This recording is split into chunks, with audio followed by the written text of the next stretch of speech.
Hello everyone, I'm the Enforcer, and welcome back to the Day 477 Short War Summary. Make sure to like, comment, and subscribe, and support us on Patreon. The link is in the description below.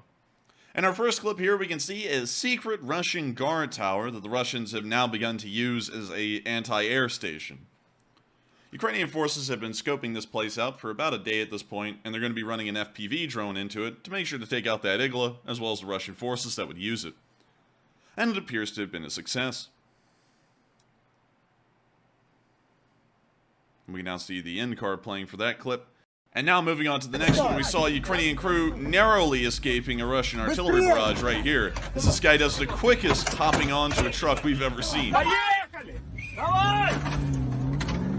They're now on the move and getting out of danger.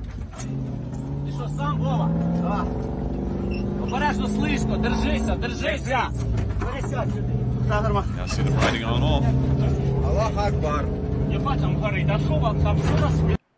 The next clip shows a zoopark counterbattery radar being hit by a Ukrainian artillery shell. We're assuming it's an M982 Excalibur, correction. We can see the crew of the zoopark counterbattery radar running off, and it appears that the front vehicle that is carrying around the radar may have suffered some kind of damage. We're seeing what appears to be a second shell striking the area, and a third shell as they ensure that that counterbattery radar is taken out. Those are fairly rare, actually, so it's quite hard for them to be able to get a hold of a new one, and so destroying these systems are quite important. We can also see another part of the zoopark system out here near this tree line. We can see it's mounted onto an, I guess you could say, a command MTLB, and we're about to see that one disappear as well.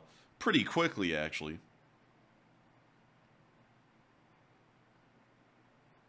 Man, they love outro cards. And in this last clip, we can see Ukrainian and Russian prisoner of war eating together.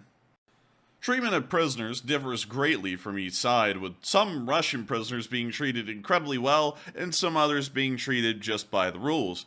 Most of the time, however, Ukrainian prisoners are treated quite poorly by the Russians, and of course we can see that is not the case here, as this Ukrainian soldier is actually sharing his MRE with this Russian soldier. Of course, it's great to see. And I thank you all once again for watching. Make sure to like, comment, and subscribe, and I'll see you all in the next one.